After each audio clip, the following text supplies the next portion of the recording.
Hello everyone, welcome to StudyIQ.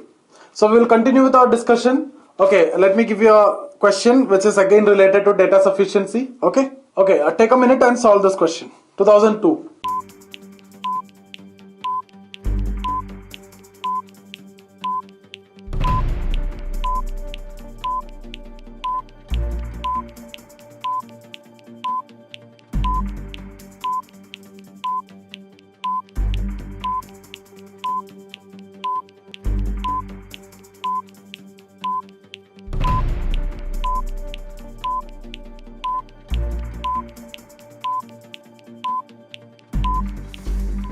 So how will you solve? What is given? See, our data sufficiency question, the most important part is you need to understand the option. See, the first option is talking about if the question can be answered by one of the statement alone but not by the other. Second option, question can be answered by using either of the statement alone. A alone, statement 1 alone will help you. Statement 2 alone will help you. See if the statement can be answered by both of them together but not alone. Okay. Statement D, even if you combine, you cannot answer the question. So the possible choices are like this. See, the possibilities, you can try for statement 1. Okay.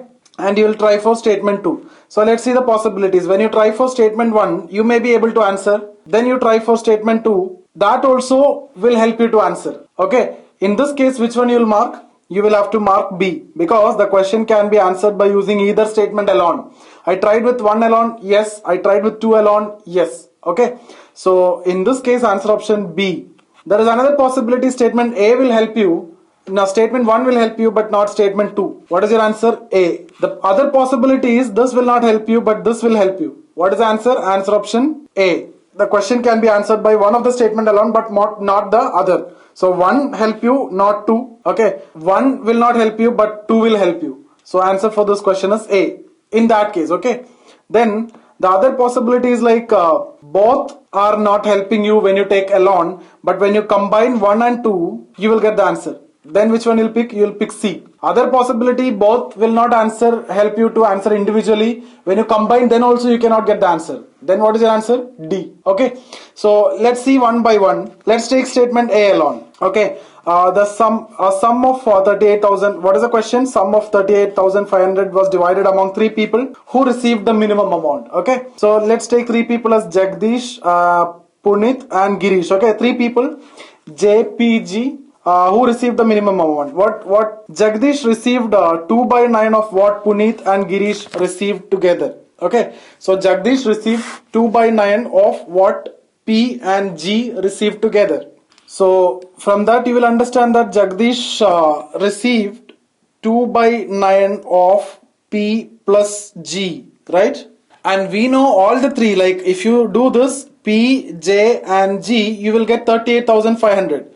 So with this information you can only get how much Jagdish received. Okay, so you can understand how much Jagdish received, but the problem is they are asking for who received the minimum amount. You can't find the answer. A alone will not help you, but you can obviously find how much Jagdish received, right?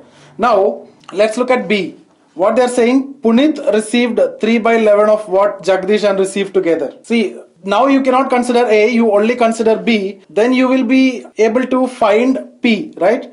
Just like what we have did in the first case, you can find J, here you can find P. How? It's like P is getting how much? 3 by 11 of Jagdish and Girish, and we know all the 3 is 38,500, so you can find P. So by using statement B alone, you cannot answer the question. The question is who receives the minimum.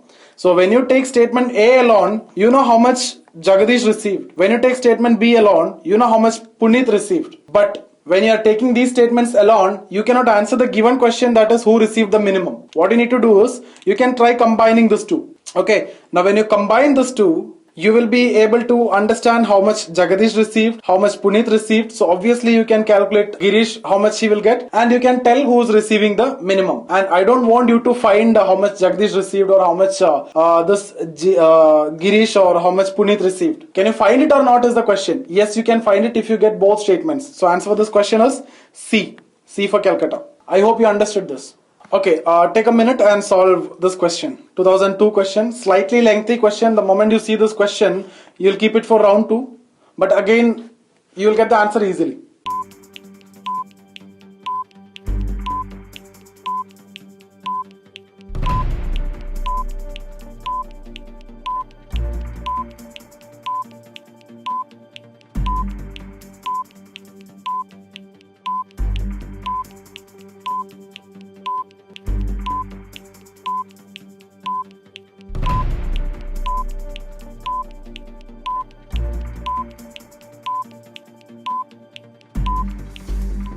Okay, how will you solve? Three travelers are sitting around a fire and are about to eat a meal. One of them has 5 small loaves of bread. Okay, the second has 3 small loaves of bread. The third has no food. Okay, now, but he has 8 coins. Okay, he offers to pay for some bread. They agree to share the 8 loaves equally among the 3 travelers. Okay, and the third traveler will pay 8 coins for his share of the 8 loaves. Okay, so he is having 8 coins, so he will spend that 8 coins. All loaves were of the same size. Okay, the second traveler who had 3 loaves, okay, the second have 3 small loaves, suggests that he will be paid 3 coins and that the first traveler will be paid 5 coins. Okay, the first traveler says that he should get more than 5 coins. How much should the first traveler get? Okay, so how will you proceed? Everybody is getting 8 by 3 of loaves because you are dividing into 3 equally. Okay, so 8 is what you have and you are dividing into 3. So 8 by 3 is what everybody is going to get. So what the first traveler has given? 5 minus 8 by 3. Okay, so 5 minus 8 by 3. So what the second traveler given? 3 minus 8 by 3. So 3 minus 8 by 3, it's actually 1 by 3. So the second person sacrificed 1 by 3 of a loaf. Okay, so then you can easily understand the first person will get 7 coins. Okay, so the first person will get 7 coins. Very simple if you know this. Okay, so 5 minus 8 by 3, 3 minus 8 by 3, 1 by 3rd of a loaf is what the second person given. So 7 coins. Okay, take a minute and solve this question.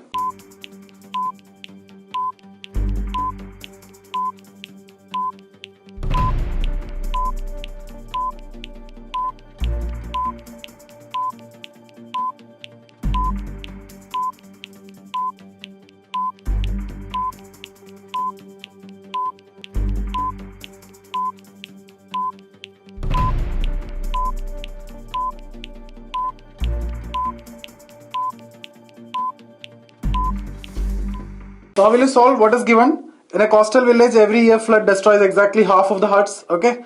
After the flood water recedes, twice the number of huts destroyed are rebuilt. Okay. So half of the huts will be destroyed, but twice the huts will be rebuilt. The floods occurred consecutively in the last 3 years. Okay. If flood are expected again in 2004, the number of huts expected to be destroyed. Okay. Now let's make an assumption. Number of huts in 2001. Okay. See here, floods are starting in 2001. So before the flood, let's suppose 32 huts were there. Okay. So before the flood. Now during flood, how many huts will be destroyed? Half of them, right? So 16 will be destroyed. Okay. Now, and how many will be rebuilt? 32 will be rebuilt. Okay. So 32 huts were there. 16 will be destroyed. 32 will be rebuilt. So after 2001 flood, how many huts are existing now? 48, right? Because see, 32 huts were there, 16 is over because it is destroyed. Now balance 16 is there. Out of the 16 destroyed, because the twice of this is rebuilt means 32 is rebuilt. So 16 plus 32, 48. Now what will happen? Half of this will be destroyed again. Okay, so 24 will be gone. So 24 will be there and 48 will be rebuilt. So after 2002, you see 24 plus 48, that means 72. So after 2002, number of huts will be 72, right? Similarly, in 2003, the 72, half of them will be destroyed. That means 36, right? 36 will be destroyed and 72 will be rebuilt. Okay, so 36 and 72, you will get 108. Okay, now you look for the options now. It is not given in numbers, so let's look at the options. Okay, so what the option says, less than the number of huts existing in the beginning. No, definitely no. Okay, what B says, less than the total number of huts destroyed by floods 2001 and 2003. So 2001, how many huts are destroyed? 16. 2003, how many will be destroyed? 36, right? So this is also not correct. So you can see answer for this question is C.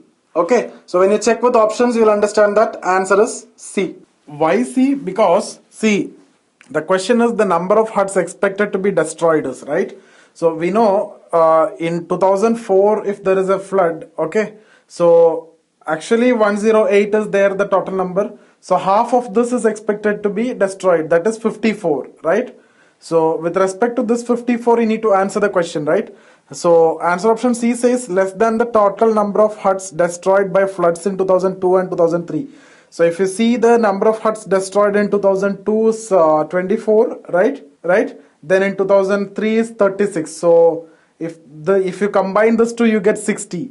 So the statement less than the number of huts destroyed by floods in 2002 and 2003 is actually correct, because how much is expected? 54, which is less than 60. Okay, so statement C is correct. Now again, you don't want to check for D, but still if you want to, more than the total number of huts built in 2001 and 2002. So how many huts were built in 2001? It was 32. Okay, and how many were built in 2002? It is 48, right? So 38 and 48, right? Because 16 were destroyed, so 32 was rebuilt, 24 was destroyed, so 48 was rebuilt. So 32 and 48, that is 80, right? So 80 were the huts built in 2001 and 2002, right?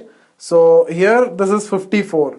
So which is definitely not more than, so this is also not correct. Okay, so answer option A is not correct. Why? Less than the number of huts existing at the beginning of 2001.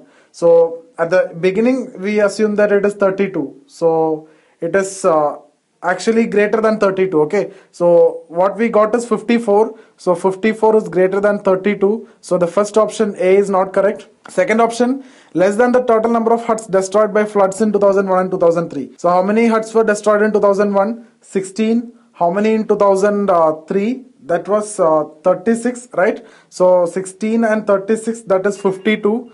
But still 54 is greater than 52. What they are saying is less than. So that is also ruled out.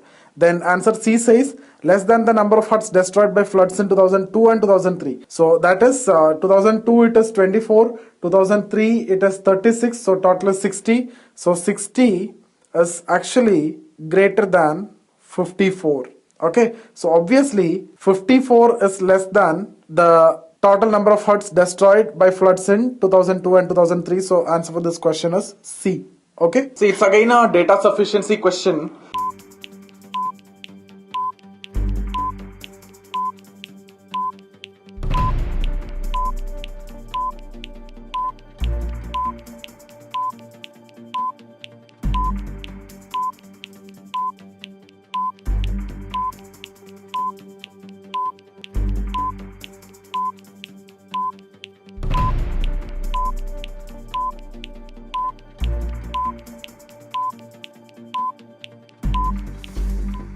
So we need to be very careful about the option, right? So what about the first option? The question can be answered by using statement A alone, but not by using B alone. So this is an easy data sufficiency question compared to the one that we have discussed just before, right? Okay. Second one is the question can be answered by using statement B alone, but not by using A alone. Okay. So once you check for statement A, and if you see that A alone can answer, you don't want to worry about any other answer choices. You don't want to take care of that. You can just mark the first one. Okay.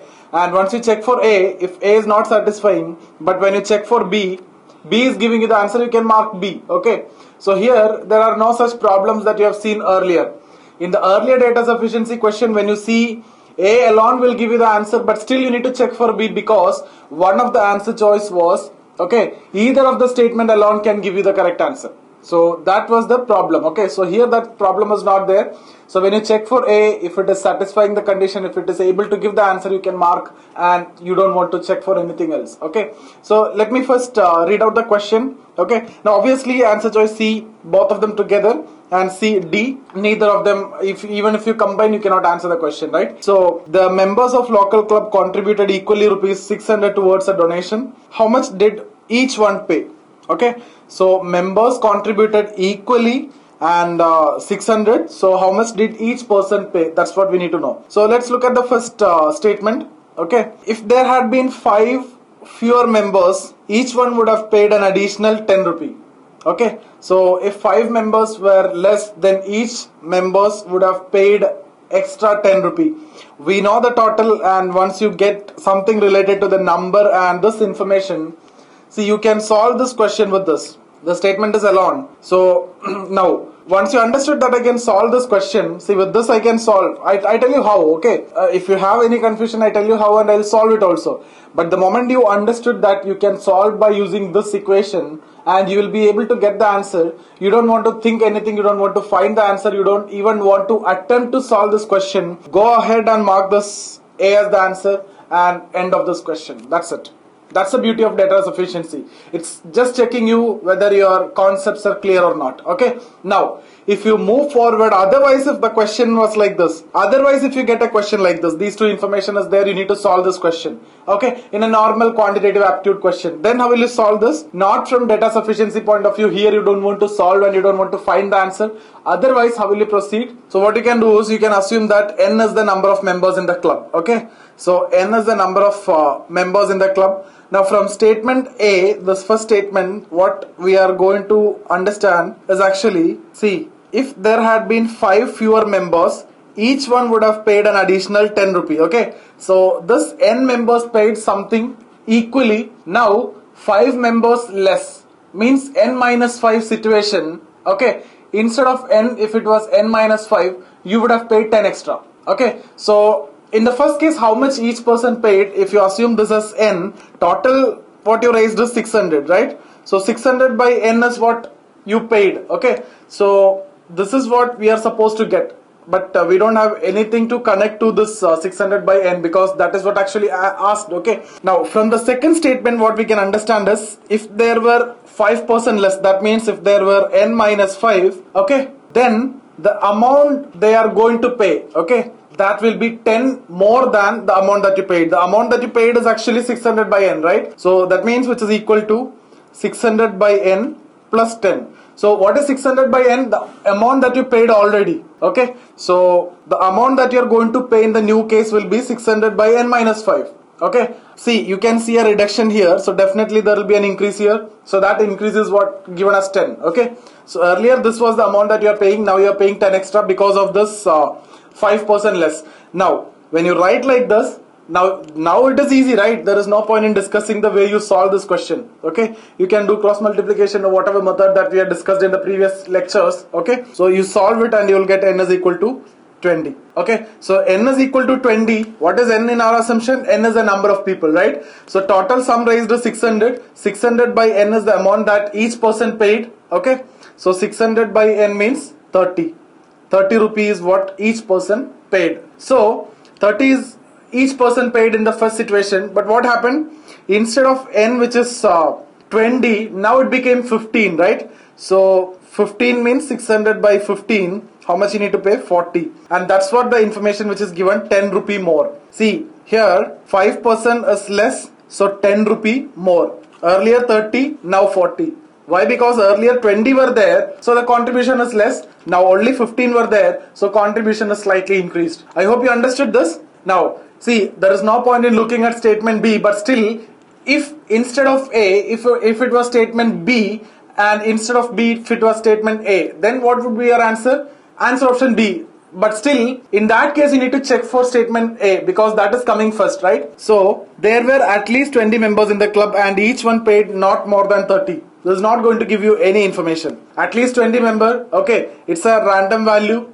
It can be any number, okay. Similarly, each one paid not more than 30. So you are not going to get anything from this statement. So this statement alone will not help you. So instead of B, if I make this statement as A and this statement as B, okay, see here in this order you just need to check for the first one, you got the answer. But otherwise, if this was A, you need to check for this, you didn't get the answer, then you check for the next one, you got the answer. Then you will mark B as the answer. I hope you understood, okay, because we interchanged it, okay. So this is how you'll solve this question, but these things are not required. I hope you understood. Data sufficiency question you don't want to solve and get the answer. You just need to know whether I can solve it or not. Okay, take a minute and solve this question.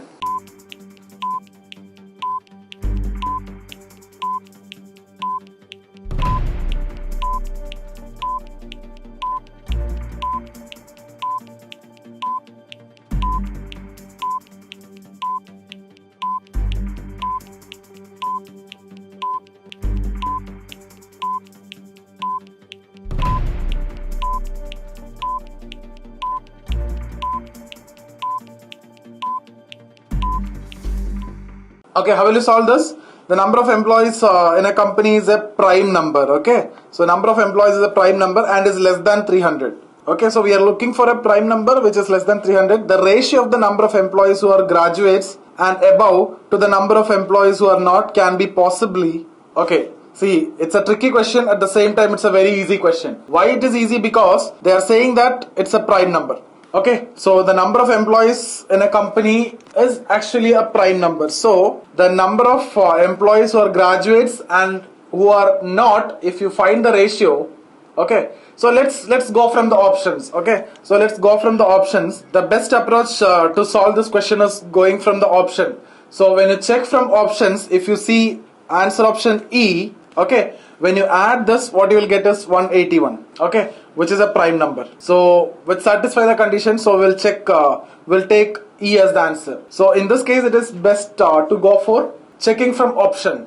Okay, so E satisfy the condition which is given. What you are getting is a prime number, so you'll mark E as the answer in this case. Otherwise, there is nothing given. It's related to the prime number. The question is related to the prime number. There is nothing else given which is related to the ratio, right? We need to find the ratio of the number of employees to the which is graduate and non-graduate. So there is no other information except that there is a prime number and which is a number less than 30. So when you check from option, here you will get a prime number, so which is less than 30, you will have to mark this as answer. So how I got this correctly is because, again, in all these cases you may have confusion. So it's likely it's a question where you need to check the given number is prime or not. Okay, so the sum is prime or not. That's the actual question. So if you remember, I have discussed this concept in one of my previous video. If you need to check, okay, so it's like you're getting a question like 239. You need to check this number is prime or not. Okay, so if you get random stuffs like this, like 187 and all, so how will you check whether the number is prime or not? It's very difficult for you to take all the numbers before 239 and to check this, right? And it is not possible for you to start dividing. You may not get any, see, you keep on thinking about factor. 2 is not a factor, 3, 5 is not, 7 is not, 11 is not, so you keep on doing it, 13, 17, 21, 27, etc. Okay, 23, 31, etc. You're going on unlimited, okay, and you are not getting anything. Okay, so at least half of this number you may think of it, but that's not the best method. Okay, so the method that I have already discussed in one of my previous video, what you need to do, you need to take approximate square root of it. Why I said approximate is because again, if I ask you to take root of it, you may face some trouble, right? So approximate means, we know 225 square root is 15, 256 is 16, that we know. So it is actually between 15 and 16. Okay, so 239 lies between, see, 15, then 239, then 16, like this. So 239 is between 15 and 16, root of 239. So what you can do is, take this previous one, forget about this one. Okay, if it is between 15 and 16, take 15 and see how many prime numbers are less than 15 and see what are the prime numbers. 2, 3, right? Then 7, right? Then 11, then 13, right? So these are the prime numbers which is less than 15. Now, if you need to check whether 239 is prime or not, check with these 5 numbers only. You don't want to think about any other number. Check with these numbers. If you can divide 239 with any of these numbers, then obviously that number is a factor, so 239 cannot be a prime number. But if you cannot divide 239 with any of these numbers, that means you cannot divide 239 with any of the other number also. The logic of this I have clearly explained, because I will take a lot of time for explaining that that logic, okay, which I have discussed. If you go back to our video, we will see that. Okay, so you just need to check for these 5 numbers, then, and you don't want to know the logic. Okay, so to solve question, this is enough. Just check for these 5 numbers. If you cannot divide 239 with these 5 numbers, 239 is a prime number. And in this case, you can see you cannot divide 239 with any of this, so 239 is a prime number. So that's how you can check whether a number is prime or not, whatever be the bigger number. Okay, let me give you any bigger number, find approximate square root, see the prime numbers less than that. See, the objective is, otherwise you will start writing like this and you keep on thinking, right? Or at least you will try to find at least one factor, 2, 3, 7, 9, 11, 13, 17, 21, 20, 29, 31, 37, etc. You keep on thinking. Okay, so that's a problem. If you get bigger number, take a approximate square root, okay, and take the previous number or any number. Approximate square root means anything, and see the prime number still then, and try to divide this number with those numbers which you got. Okay, if you cannot divide, that's a prime number. If you can divide, obviously that's not a prime number because that number is a factor. I hope this is clear for all of you. So same is the approach that we need to use here. So here in this case, nothing else is given. You need to check from options, and option E satisfy the given condition. Answer for this question is 9780.